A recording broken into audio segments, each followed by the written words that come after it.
My name's Mary Robeson. I'm an anthropologist, and I'm coming out for the very first time in public. I am on the autism spectrum. My friends and family have been telling me this for years, but I fought it tooth and nail. But I really have to admit it. I have many of the qualifying characteristics, some of which I referred to in the write-up about this talk in the program book. So you can take a look at that if you haven't already. And I would like you to take a look at it and make some realistic assessments of yourself, because it is my hypothesis that as many as 95% of the people at Hope are on the autism spectrum. And so if you think you're one of us, well, congratulations. We're the majority here. We're the ones that the world thinks may be dangerous, certainly suspect. It's nice to be normal amongst our own peers. So there's a difference between formal diagnosis and informal diagnosis. And so, your own assessment of yourself is obviously informal diagnosis. The diagnostic criteria are currently in flux with the DSM-5 about to come out. People at Hope are probably more likely to have been described as having Asperger's syndrome. Well, in the DSM-5, there really isn't a separate category of Asperger's syndrome anymore. We're all autism spectrum. It's a difference that kind of makes no difference, because the latest studies, which were actually out as of yesterday, suggest that the DSM-5 is going to diagnose more people than the DSM-4 did. And that's a good thing. Okay, so some of the things that you might have, and I'll tell you which ones I have. I am face blind. That is, I've got friends in the front row, and they have to tell me who they are when they come up to me every single time, because I don't recognize them. Heck, the kid on the end is my son, and I can't tell you what he looks like. There are degrees of face blindness, and I'm not too bad, because when I actually see him, I recognize him. I just can't tell you what he looks like when I'm not looking at him. People on the spectrum have issues with social cues. Oh dear.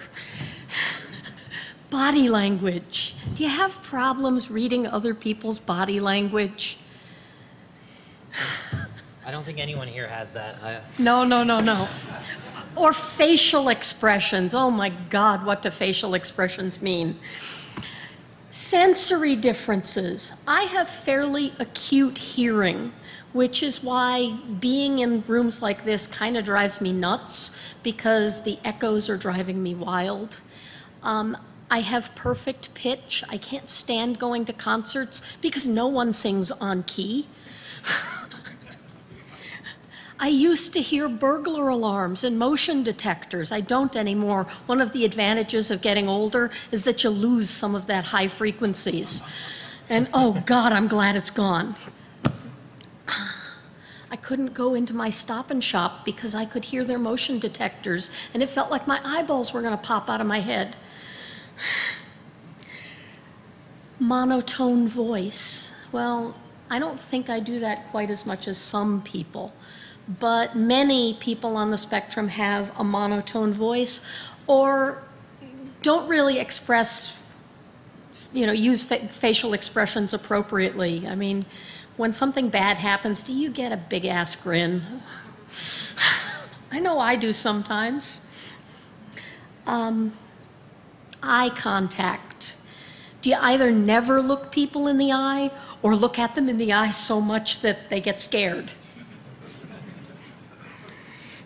So, if you feel like these things describe you, well, welcome. There's a whole debate about whether being on the spectrum is a disability or just a difference. And I tend to lean towards it's a difference, and it's a difference that is often an advantage. I've sat down and worked for, 3 weeks with very little sleep in order to finish a project and been really happy that I was doing it the entire time. That's an advantage. I can get crap done really fast.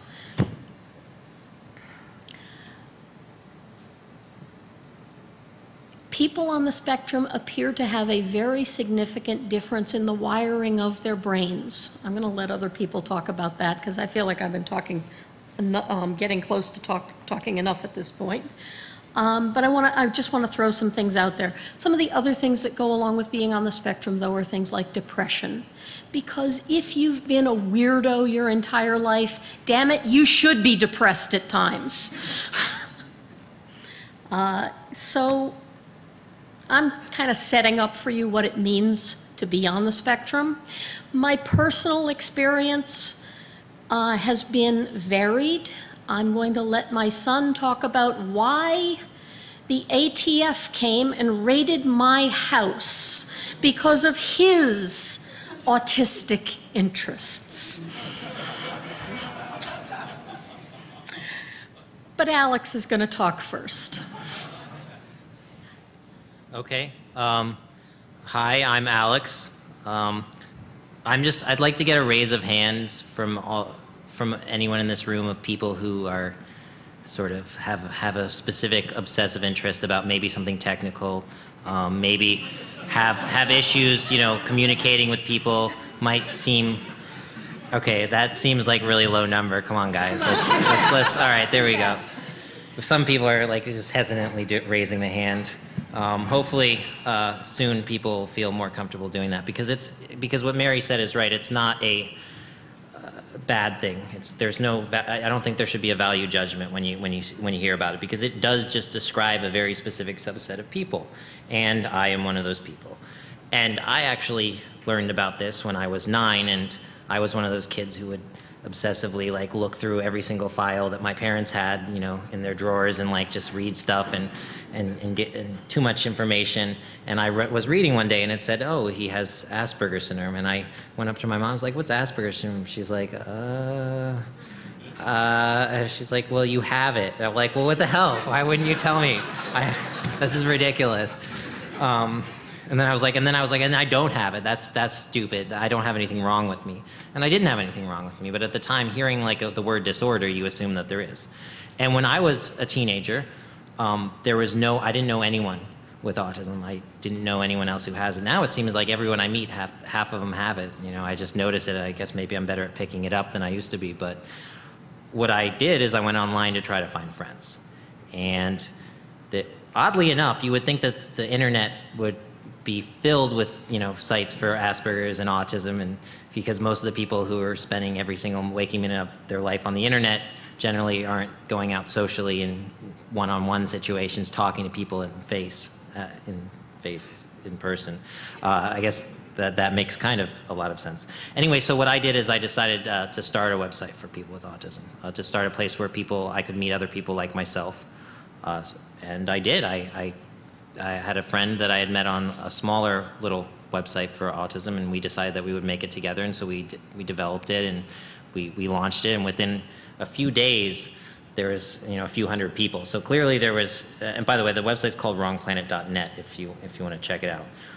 But when we started it, there was a few hundred people that joined in the first day, and apparently there was a buzz at Carnegie Mellon. That's what my friend said. He went there. He's like, oh yeah, there's a lot of buzz about your website at Carnegie Mellon. Everyone was signing up. I was like, oh, okay, that kind of makes sense, I guess. But anyway, what happened is now we have more than 70,000 members, and we get millions of hits. So, a million hits per day is what my web hosting company president said. He's right there, actually. Anyway. What can you do on there? Basically, a lot of times, people like us, we have issues with social skills. And a lot of people do. A lot of geeks have trouble fitting in. We can't find friends. A lot of times, the only friends we do have are the ones who share our special interests. well, this is a great way to like all connect with people who have similar interests. When I was younger, I had weird obsessive interests. I would write Perl and write code and edit Wikipedia. I've edited more than 10,000 Wikipedia articles, and yet I still didn't do any homework in school. So I don't know what was going on there. But that's kind of just what happens. You end up doing something that you're obsessively interested in, and everything else gets taken away. And the thing about that is that's a good thing in a way. I mean, how many of you guys have spent days and days working on a project and people want you to come out and you don't go out, you don't do anything, you're just working on your thing? Someone raised their hand. All right, there we go. That's a lot of people. And that is what makes a geek, I think, you know, that having that interest, that drive that separates you from other people who just sort of go about their way and just sort of float by in life. They don't really focus on one thing. And there's something to be said about both types of personalities. They're both necessary, but I personally prefer the one that I have, and I'm sure you guys do too. And I just wanted to also add that there are a lot of geeks that are on the spectrum and have sort of spoken about it. My friend Bram Cohen, he created BitTorrent. He is actually, what's funny is that I interviewed him, the first time I interviewed him on IRC or something, and it got posted to Slashdot, or my interview with him. And thousands of people signed up for the site after that. And that just goes to show that there's a big overlap in the community of geeks and people on the spectrum. What's funny is that we were also mentioned in the New York Times in a front page article on our site. And less people signed up from that because the general public reads the New York Times and geeks read Slashdot. So and I bet you more people read the article in the New York Times. So that just goes to show. Anyway, yeah. I don't know, is my time up? Can we move on? Yeah, you've talked about How much did I talk too long? Oh, and also Craig from Craigslist is on the autism spectrum as well as some other people that I'm not gonna like name because they haven't. I have a list. Oh, you have a list? You wrote a little list? Yeah. Cool, well, let's hear that.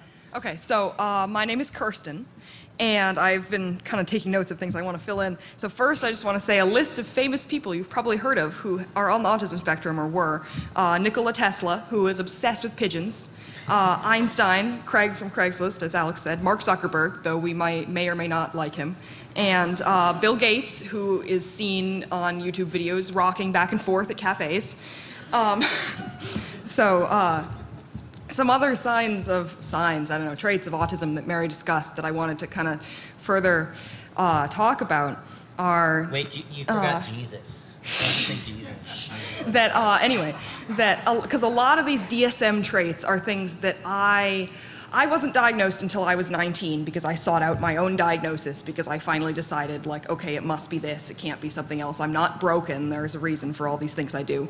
Because the DSM lists things that you might not realize you have because your own experience is your only experience. And so, for example, sensory differences, like Mary was talking about sound sensitivity, that you might not realize you have sensory differences. Stephen Shore, a relatively well-known autism speaker, talks about the classic autism sign is wearing a hat wherever you go to protect against the overhead lights. And that I didn't notice I had sensory differences. All I knew is that when my friends put on music and turned up the stereo right away, it scared the crap out of me and they made fun of me because they didn't realize why I was so scared. And that I have to wear sunglasses to drive at night because the lights are so bright. And right here I have halos this big around all these lights so I can't see most of the audience. But also stimming, which is short for self-stimulation, which is something everybody does. Neurotypicals do it. If you've ever gone like this, yes, it's just normal if you've gone like this or twirled your hair or whatever. But that specifically hand flapping and rocking back and forth. And when I was in elementary school, I did this all the time and was made fun of it and didn't realize why until I did it in the mirror once and decided to stop doing it in public. But. That a lot of these things we don't notice about ourselves. I didn't realize I had a relatively monotone voice until an ex-boyfriend of mine pointed out, like, why don't you use inflection? You should use inflection. He taught me to talk like this, and I should smile while I talk so that people know that I like them so I don't look really angry all the time. And also a lot of a common thing with autism is not being able to pay attention to your face. How often have you gone like this in public and not realized you were sticking this face forever, and then you relax and your face hurts and oh God, how long have I been doing that? And that these little things you don't realize because you can't see yourself. But that I suppose another thing that I didn't ever realize I didn't make eye contact because I didn't make eye contact, so I didn't notice other people were trying to make eye contact with me. And so I've now that I know this, I've been able to differentiate. It's really interesting reading books by neurotypical authors. I've come across authors who say, a character who doesn't look them in the eye. It's so frustrating when people don't look you in the eye because you can't tell what they're thinking. And, oh, I wish she would look me in the eye so I knew what she was thinking. And have you ever read, oh, I saw that expression of lust in his eyes and things like that. What does that even mean? How do you know what someone is thinking by looking at their eyes? How do you read minds? Neurotypicals are mind readers, it seems. And all these little things that a lot of us don't even notice until someone else tells us. Like, for example, my favorite is that when someone says, "Hi, how are you?" you don't say good. They're not asking you a question. You say, "Good, how are you?" If you don't ask them how they are back, it's rude, apparently. And also, if you're not sure about the DSM criteria, I recommend Wrong Planet, not only for the social skills aspect, but because a lot of the forums are filled with people saying, I do this. Is this autistic? Is this normal? And people talk about all the different traits that they share. And because you might be totally sound sensitive, or you might not even notice sounds. People have to call your name 3 times. And people tend to be on different sides of extremes. You might love spinning around until you're sick, or you might get sick immediately as soon as you sit on a swing. That everybody's different, even autistics. We're not all a monolithic group. And I don't know how long I've been talking. Do you want to go? So, I'm Jack, and as my mother said, okay. So, I had an obsessive interest that got me in trouble. And this is something that probably doesn't, my interest doesn't quite apply to you guys quite so much, but there are plenty of examples of people who are interested in networking or programming or whatever, and they wind up getting in legal trouble, not really intentionally. And in my case, I was really interested in chemistry, and I would spend, every hour of every day when I wasn't in school, and sometimes when I was in school, reading on forums, teaching myself about the chemistry of specifically explosives. And I taught myself all this, just off these forums, and it sort of bit me in the ass. But I didn't really think that it was confusing why I was doing it. That I was doing all this because I was interested in it. It was cool, that there was never any the social implications of what I was doing didn't really occur to me. And so when I got when the ATF came to talk to me, I thought that of course they know what I'm doing. I'm just experimenting. Why are they bothering me? And they thought that I was like in Obama school or something. So I had to diffuse them, but that sort of yeah. But that not getting the social implications of your actions is something that happens a lot with people on the spectrum. And maybe not specifically interests in chemistry, but this pattern of spending hours and hours and hours just studying whatever it is that you're interested in and practicing whatever it is, and like getting really good at it is something that applies to all sorts of people on the spectrum. And not all the people who have these obsessive interests are like nerds per se. That some interests are technical, like I had chemistry, and a lot of people here are electronics or software or something like that. But there's other people that are like really into history, and can tell you like everything about World War II tanks or something like that, or trains, or My Little Pony or something. that not all the interests are unfortunately as commercially applicable as the classical nerds, but. Yeah, it's just a common theme. So, I don't know. Well, I want to point out that chemical reactions, can be beautiful, and I think that was what you were headed for. I actually then wanted to pick up on something that Kirsten said about not looking people in the eye, because I don't do it either. And it is my hypothesis that you shouldn't look people in the eye because they can steal your soul. I used to never look anyone in the eye, and what happened is I guess I just realized that in some situations it's good to look people in the eye. For instance, I wanted to get a job, in IT. So I looked the recruiter, and the recruiter isn't technical at all. She, some person that doesn't really know much about computers or whatever. So you really need to actually win her over with your personality as well if you want the job. So I had to learn these things, and a lot of people can learn these things. You think that, oh, well, I'm just this way. You change. So saying that, oh, well, I used to be this way is also an indication that you're on the spectrum. Even if you think now you wouldn't be considered, you really still are because you're compensating. So yeah, I'd like to add to that a lot of women especially get late in life diagnoses or never get diagnosed because Tony Atwood has a lot of literature about this, Mother Hen Friends, the way girls are socialized early in life. Women learn to compensate in a way that men are not forced to. And so by the time women learn what autism is, they don't always fit the criteria because I can read body language, I can read facial expressions, I can make my voice sound like a normal person's voice if I want to. But this is all stuff I've learned. That the difference with autism is this stuff doesn't come naturally. And so I spent a long time memorizing body language dictionaries. When someone is interested in someone in the group, they point their feet towards them. If someone is not interested in what they're saying or in what you're saying, they reply with one-word answers and look away, and that's your cue to stop monologuing about My Little Pony. And so a lot of these things that autistic people don't necessarily have these social skills innately, but it doesn't mean that we're like disabled for life or crippled or anything, that we can learn them if we put our minds to it. And if you, I don't know, are like me and take body language to a special interest, you can get good at it. Actually, that just goes to show, from what I've seen, a lot of the reason that I think that you see a lot of people in this community being good at social engineering is because those are people who have studied this. They've looked at the actions that people do, and they have a cognitive understanding of how social stuff works. Whereas people who have it easy, it's just natural for them. They just feel things, and they see things, and certain things make them feel a certain way. So they might not be as good at social engineering. I'm not sure. That's just a hypothesis. It has no scientific basis. Oh, yeah, but I have found that what's really interesting is that autistic people who put their minds to learning social skills can often be better at, say, cold reading, social engineering, than neurotypicals, because if it comes naturally to you, you don't think twice about why something is what it is. And so, for example, if you ask a neurotypical person, was that girl into me? Like, yeah, she really liked you. Like, why? How do you know? I don't know, she just did. Giving off the vibe, yeah, she was putting off that vibe. And that if you learn, oh, well, she was leaning forward, she put her body out on the table towards you, she was looking you in the eye, she was playing with her hair and preening, and like, et cetera, et cetera. You can learn what flirting looks like, literally.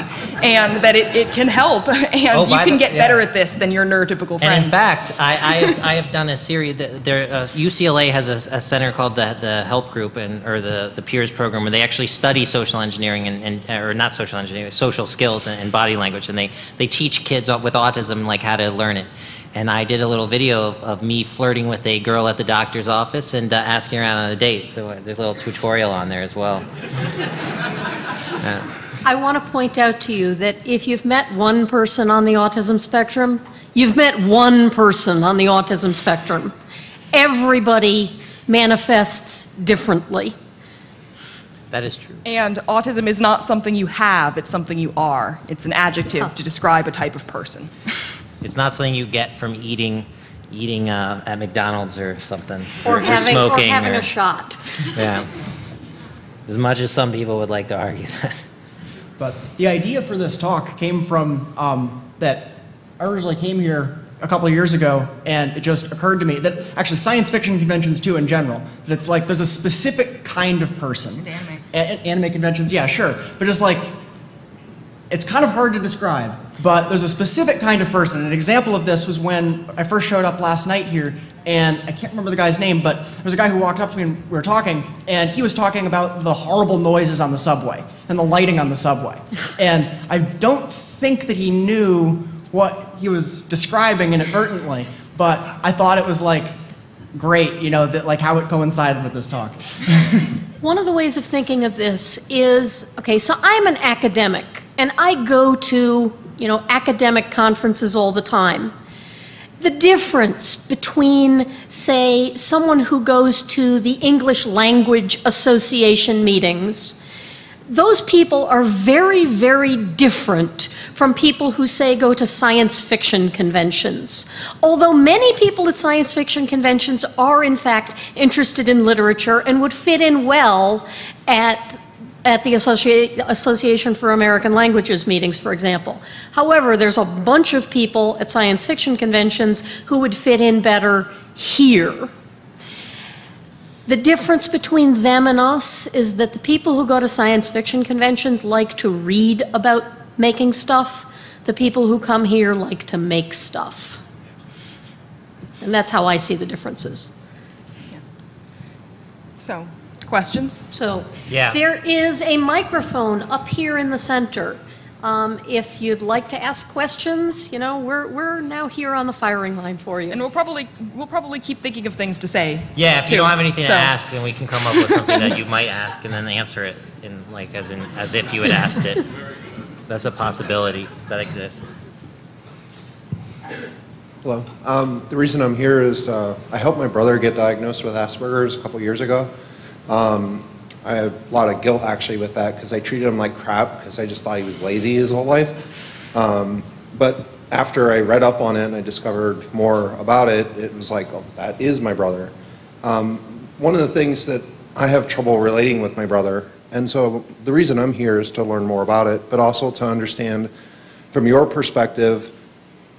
I try to help him and support him, but I'm not exactly sure how much is just being, you know, an asshole versus how much is really helping him. So I was wondering, people who have tried to help you who are neurotypicals, what, like from your experiences, what would help us? Yeah, first I want to say that neurotypical is the technical scientific term for people not on the autism spectrum, but I hate the term because it implies that if you're not on the autism spectrum, you're like normal. And I think that everybody at Hope doesn't have autism, but the people who don't have autism aren't neurotypical. What does that even mean? Who's neurotypical? I've never met a neurotypical person in my life. But anyway, they go to the American Languages Association meetings.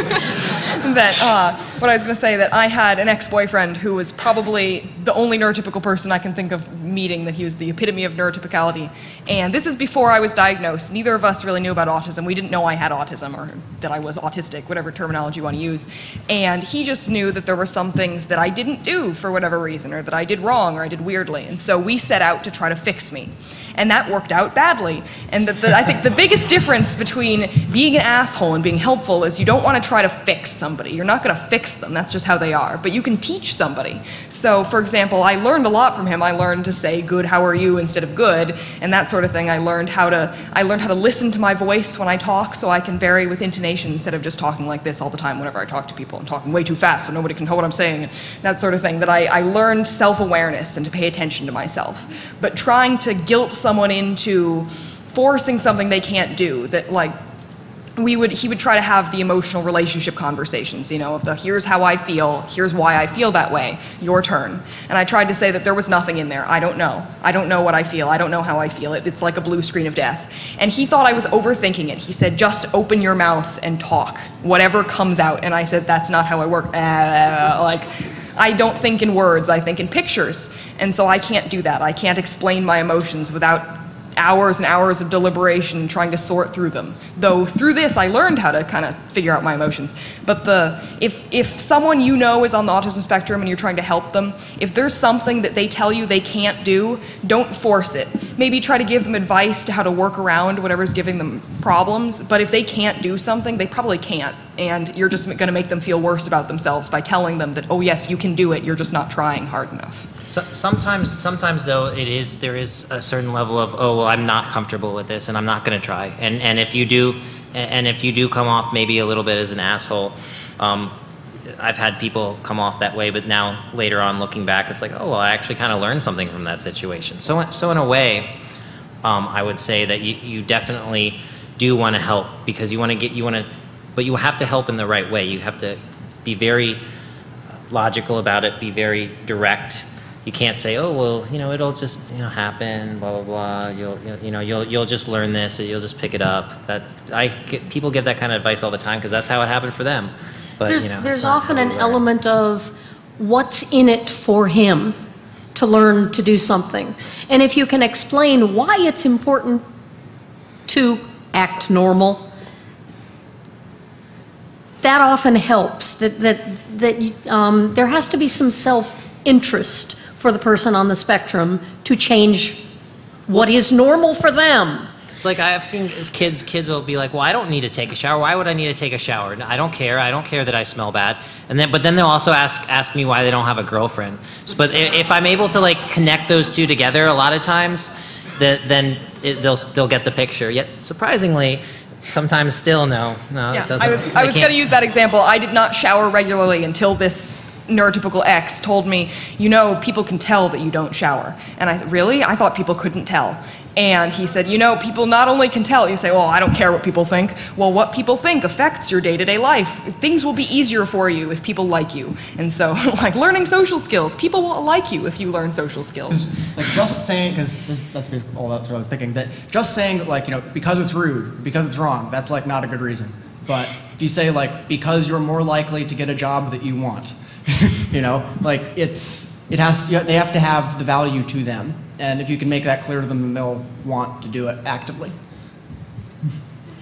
There's a psychological test for Asperger's comprised of 50 questions, and I'm curious if any of you have taken that test. And Yeah. Is it the Cambridge one? It actually made me Is it cry.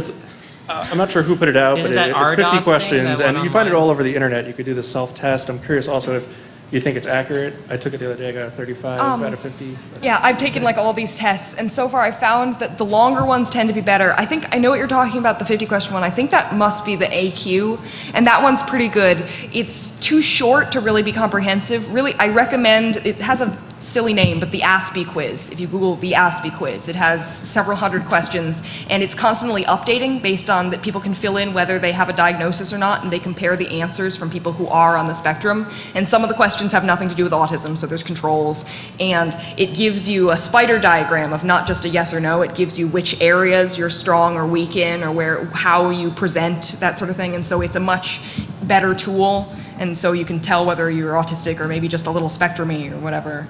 I don't know, I like that one. And sometimes when you take these tests, you'll get, oh, well, I'm not on the spectrum. But then if someone else took the test and pretended that they were you and answered as if you would from their perception of you, then you would pass with flying colors and be an ass. But, you know, it's like, because sometimes we don't have, oh, of course I'm good at social skills. Yeah. And I go to parties all the time. And you answer the at questions least once a year. different depending on the day. Yeah. So, you know, your numbers can vary depending on how you're feeling, but I took a couple of them when I was still in denial, and they all made me cry. Hi, my name's Tatiana, and I think it's very interesting that the subject of job seeking keeps coming up. So I'm actually a technical recruiter, and a week ago, I was training a junior recruiter on how to do phone screens, and we talked to this one guy who seemed to be very technically proficient, and when we got off the phone, she was like, wow, was that just like the most awful interview ever? And I said, you know, I actually think he's probably on the autism spectrum, because he was speaking in monotone, and it was kind of difficult to pull additional information out of him. And so I said, you know, I think we need to be sensitive about that. We need to pass these notes on to the hiring manager because he seems really technically good. But I wasn't really able to elaborate past that. So I would really love your guys' advice on how we can be more sensitive to that. Ask them to show you what they've done.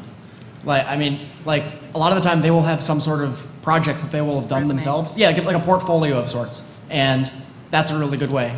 But that's like a big new thing in recruiting is, you know, tapping the untapped talent in, you know, all of these like people who spend all day programming. Yeah, so if you're Without looking for Like all somebody day. like that, I mean, it's like feeding rabbits. You just need to occasionally toss them, you know, more club mate and chocolate, and they'll just sit there and program for 20 hours a day. Puzzles. The university that I go to has their business program is starting to adopt what you're talking about. That one of my friends just graduated, but she had a class where they did an exercise like this for autism awareness. That they gave all the students questions. Basically, you have this hypothetical guy outperforms everyone in your company, outproduces everyone in your company, is your best worker by far.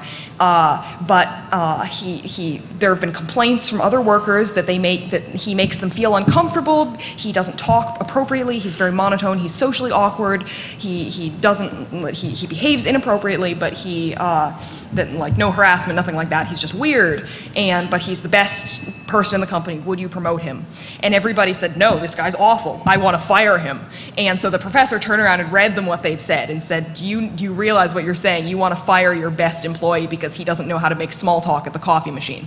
And so they were doing autism awareness of kind of, as you're saying, the higher ups especially getting programs for explaining what autism is, that it's not like the weird guy in the office who you're worrying about whether he's going to go postal someday, that it's just the awkward guy who's really good at his job. And that being able to look past the interview etiquette, whether they can shake hands and that sort of stuff, and looking at the resume, at what they can do. And so that's really educating the recruiters, educating the bosses, the people in the office, that sort of thing. And so it's really a systemic issue, and it's hard to address in just one way. But on the bright side, it seems that more companies are becoming aware. There are like entire companies that are devoted to staffing people with autism. Yeah, in different. Google's going for this now too. Yeah, Google all even has an Aspies out there. initiative. Yeah, we've talked to them about that. They have an entire like autism special project that they're working. They're trying to on recruit that. people without degrees, without experience, but who do good work, and like. Because a lot of times people on the spectrum, you know, for instance, I was in school and college. I would work a ton on my special interest. Sometimes I was able to like meld that and somehow make it into something that gave me a grade, but when that didn't happen, I would just work on my special interest and not do the other work that I was supposed to do. Yeah. So Jack failed out of high school, but has the old FBI crime lab director's sworn testimony that he has a doctorate degree knowledge of explosive chemistry. Thanks, guys. I appreciate it. Alrighty, this is gonna be fun. I'm one of those people that, until like very recently, maybe like 6 to 8 months ago, I pretty much was kind of like in denial. Didn't want to be. Been there. Didn't want to be different. Like I wanted to be normal, Yeah, it's not but gonna I work. wasn't, and it was It's not going to work. painfully obvious. Poor social skills, lack of tact. I recently actually got myself in trouble because of that. I have an entire group of people that do not like me. And I've gotten to a point where I'm like, fuck it. I actually don't have Asperger's. I have the one catch-all, like... PDD-NOS. Yes! That's exactly what I have. So I don't have, like, the sensory things. I don't have all that. I can't make eye contact for shit. My social skills are horrid. I don't think I really have obsessive interests, but... you probably do. What brings you here? It's like Okay. I think obsessive makes it sound as if it's Because like hope is awesome? Yeah, okay. But, yeah, I was just kind of like, do any other people really here, like, how many people here have PDD not otherwise specified? What is that? Can you Pervasive developmental disorder. It's- not otherwise. Can I say something on that? In fact, that is a term that really does not differentiate much from what Asperger's or autism is. In fact, I believe it's no longer even going to be. It's not in the manual because it's It not was a any. catch-all. It's mainly used when they want to tell parents that someone has autism and they don't want the parents to get all afraid and stuff. So they just make up some name that sounds less. Well, that's not entirely true. It's the if you don't meet enough of the criteria to get the like points, you know, to be officially diagnosed. But the diagnosis requirements are one aimed at children, two not very comprehensive, not very good anyway. So insane. PDD-NOS basically means you're autistic, but you don't really meet the autism criteria. But- we don't really know what to do And with you don't mean Asperger's either? Yeah, exactly. But you do though. I mean, the people I see these people that say, "Oh, I have PDD-NOS," and I'm like, you know, you have autism. Okay, right, it's clear. I don't see how someone could make it's it. a label. It's what label you autism, want to because choose. When I hear autism, I think classical autism. Yeah. Yeah, you got to get past that. I'm actually having an easier time referring to it as ASD, autism spectrum disorder, than Asperger's. I really didn't like Asperger's. Though that South Park actually episode was came to great. this talk because I'm like, okay, I'm on the spectrum. I can probably learn a lot from this. Yep. And It's- also probably meet more awkward people. Yeah. Good way to make friends.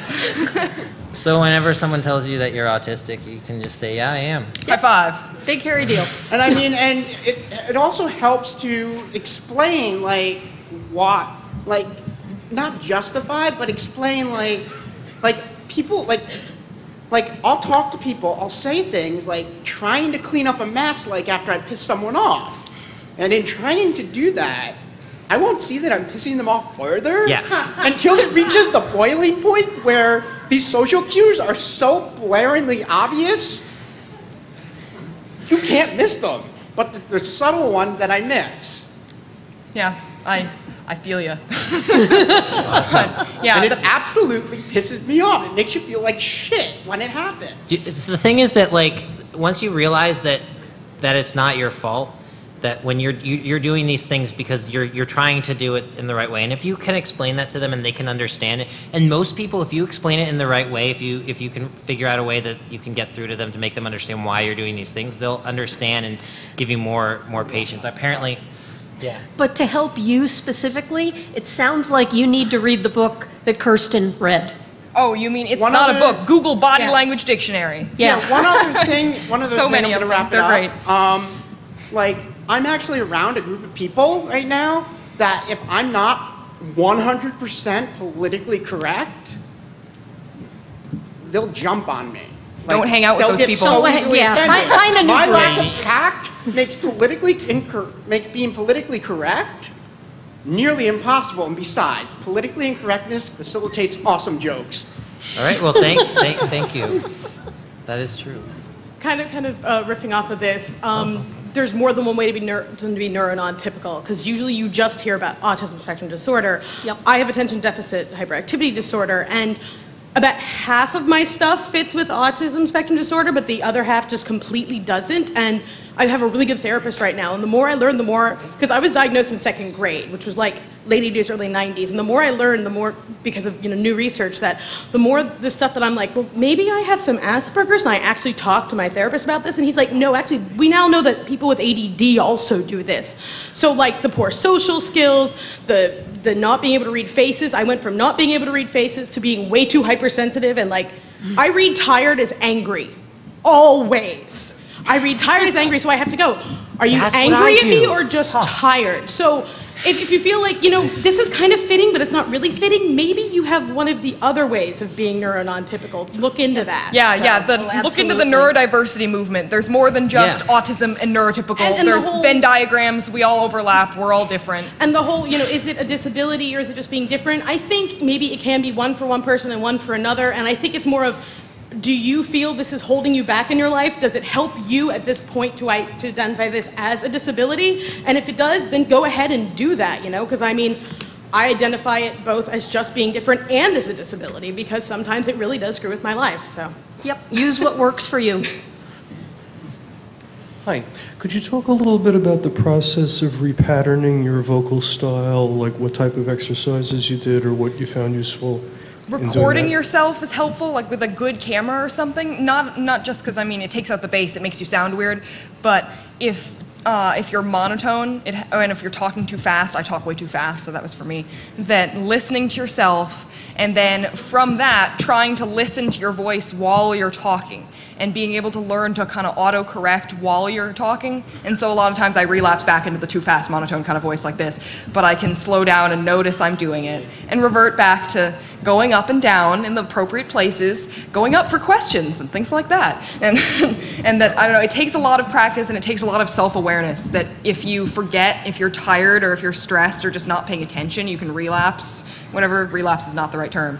But that it takes a lot of focus, which is I think why autistic people tire out in social situations, because we have to focus 10 times more than anyone else. But if you do it for a long enough period of time, and you'll be thinking about this for way too long. You'll be in a social situation that will drain you. Eventually, you'll pick up some of that, and it will become natural. Yeah. In a very slow rate. It, and you'll have it to keep turns into doing habit. that for the 10,000 hour rule and all that. The biggest thing is slow down. And looking up YouTube videos of people who you admire their voices or vocal pattern and trying to copy them.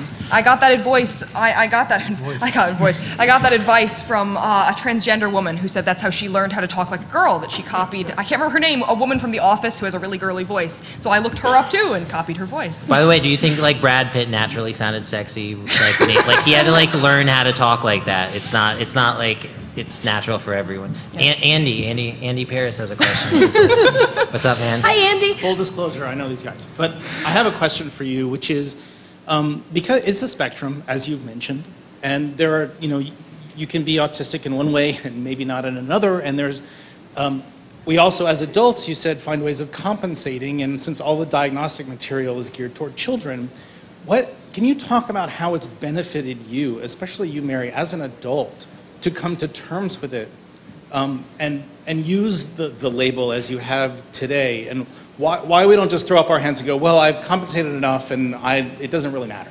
Why does it matter to us to identify or not?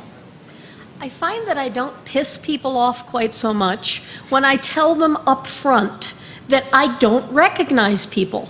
Because, I can't tell you, because I literally can't tell you, how many times I've walked past people on the street that I know, but I don't recognize them. I now have as my default expression this kind of, half smile, and if someone looks vaguely like they're looking at me, I smile larger. And I have no freaking clue who they are. So, I think of it as I'm kind of mindlessly amiable all the time on the street, and that's my default. As a teenager, my default was an absolutely expressionless face that people assumed meant I hated them and wanted to remove their livers. People used to hate me, like in class, and then like one of my friends who's been in a few classes of mine when I was in college, he would say that anytime sometimes I wouldn't tell people that I was on the spectrum until like halfway through the class, and they would hate me and treat me like really like shitty. They would just be mean to me. And the minute, like I said, that I was on the autism spectrum, explain what that was, they would everyone in the entire class would completely change their tune and like be really friendly and be nice to me. Not because they felt bad, but in part because of that, but also because they realized that they were being like a jerk because I wasn't trying to do that. I noticed also, I interviewed Dina Gassner once, who's a woman who does autism advocacy, and she has autism, that she said as an adult her biggest thing is full disclosure, and you don't necessarily have to use the word autism because that draws to mind a totally disabled young child for most people. And so I have a friend who has autism, is totally in denial, but what she refers to, her biggest disability is that and I share this, she has audio processing disorder, that if there's a whole lot of background noise, it's hard to separate noises, and so if, for example, in a conference, I can't tell what someone's saying to me unless they're facing me with their mouth, I'm very close to them and I can watch their lips move. And so she, instead of saying she has autism, though she wouldn't say that anyway, she doesn't know, but for me, instead of saying I have autism, I'll tell somebody, oh, could you repeat that? And if they say, like, why? They'll repeat it like twice, then think I'm joking and stop, and I have to say, no, I have audio processing disorder. And that doesn't carry the social connotations, and so if you can find terms for if you have a particular area where you are slightly disabled, or really disabled, whatever, find a term for that that's separate from autism, that people can understand without having a lengthy lecture. Just, oh, I have audio processing problems. Or I'm bad at directions, or I'm bad at whatever you're bad at, just explain what it is, and people will be, oh, okay, I understand, because no one's perfect. Some people are. I am. So this is a scientific question. Unfortunately, it seems like the field of psychiatry and mental health is very imprecise, in such a way that you can imagine having diseases that are either on or off, and this cluster analysis might be able to show that, right? You would see the normal people would cluster on one end of the spectrum, but the other people at the other end. But there's also more continuous disorders, which autism spectrum disorder seems to be. But I'm wondering if there has been an effort to collect these studies and summarize the findings in such a way that maybe there is a little bit of clustering in some parts of the spectrum or other parts of the spectrum, and it would just be really interesting to be able to see that. Well, Jack and Kirsten have been involved with some studies at Harvard Medical, and those people argue that there is a distinct difference in brain architecture of people on the spectrum versus neurotypicals. And I don't know where other where other folks fall, but they can talk about that better. People with autism, like round the board, have higher neuroplasticity than neurotypicals. And that can be used. 4 minutes. for that in the future is probably going to be used in like diagnostics, like that, and alternatively, like even just like using like fMRI. That there's a bunch Functional magnetic of resonance empirical- imaging. There's a bunch of empirical tests, not opinions, that are very close to being, you know, completed and approved. Yeah, but what they found is that wherever you lie on the spectrum, it's not a linear spectrum, but like from the high-functioning Asperger's to low-functioning autism, they have this shared neuroplasticity rate, and that's something that is noticeably different no matter how affected you are, whatever, and how autistic you are. There are other theories too. I mean, Yeah. this is something. This is just a one study developing, we're participating in, and they're developing getting field. 3 minutes left. We only have 3 minutes left, so let's get to the next question. I found it to be very socially acceptable at parties to, you know, tell people, I'm horrible with faces, I'm going to forget your name in 5 seconds, please remind me 3 more times in the next 2 minutes what your name is. Yep. And then maybe I'll remember, feel free to shame me after. I like your comment about the talking in a rapid monotone. I wish the supermarket automated checkouts would do that, because the slow-paced, inflected tone wastes my time. So I like your efficient speech. With regard to eye contact and so forth, I'm no longer asked to do interviews at work because I'm either looking at my computer taking notes of everything the candidate says, or I'm touch typing and staring a hole through the candidate's forehead and making them uncomfortable. If you can borrow techniques from police interrogation methods, you can get just the right balance of paying enough attention to exert control over a situation, but not so much that your interlocutor checks out on you. That's mostly unsuccessful. So you can swipe techniques from all over the place. As an academic, I'm kind of used to now just looking at the heads as just blobs. And so we have 2 more questions, and But they'll have to be fast. yeah. So I have a 9-year-old autistic son, and he's like kind of in the middle. He's not quite low functioning, not quite high functioning. And I was wondering, from your experience being within the spectrum, what advice could you give for like adapting to a world that's not really built for autism spectrum people? Well, I think that question is going to take longer than the time we have left. But the one thing School might be your hardest problem. And so open Yeah. disclosure, all the teachers make sure they know what autism is and that he's not just doing bad things on purpose. Well, he goes to school for that, but Okay, good. But like, That's, I Also, think, keep the in mind biggest that thing. he's not always going to be the way he is right now. Parents get this idea that, oh, well, he's at this point, at this level. It's not a static thing. like It's I've not seen gonna him make stay- jumps, but Yeah. my concern is He will grow like, and change just like what is he everybody gonna else. do? Yeah. Okay. Yeah. And the last question? Hi, it's, wow. So it's not really a question, it's more some anecdotal sort of thing because I can sort of relate. I guess I'm in denial. But okay, so you spoke about the female support network. I didn't have that. I didn't grow up with any real network outside of theater because I was Asian in a predominantly Italian, white, private Catholic school, growing up in the Jewish town next door, and my parents were missionaries for a cult. So I didn't belong anywhere. I couldn't talk to anybody, so I spent a lot of time reading books, and I loved books, especially a lot of like these really cerebral things, so a lot of the science fiction and whatnot, because fantasy books did not make sense to me for the longest time because they try to connect with you emotionally. In science fiction books, there's a lot of logic and reasoning and a lot of potential stuff that they like to explore, and they explain this to you, so a lot of these things just make more sense intellectually as opposed to emotionally. But again, theater, you're talking to a lot of weird people that in order to interact with these people, you have to learn these emotional roles. So Okay. They're throwing us They're out. throwing us off. Also, before we go, I just want to say, check out wrongplanet.net and please do not try There's to a hack women's it forum because you too. probably will So succeed. Yeah. Are they turning my microphone off? There's a women's forum on Wrong Planet for women's issues too. So. All right. Well, thank you. Thank you.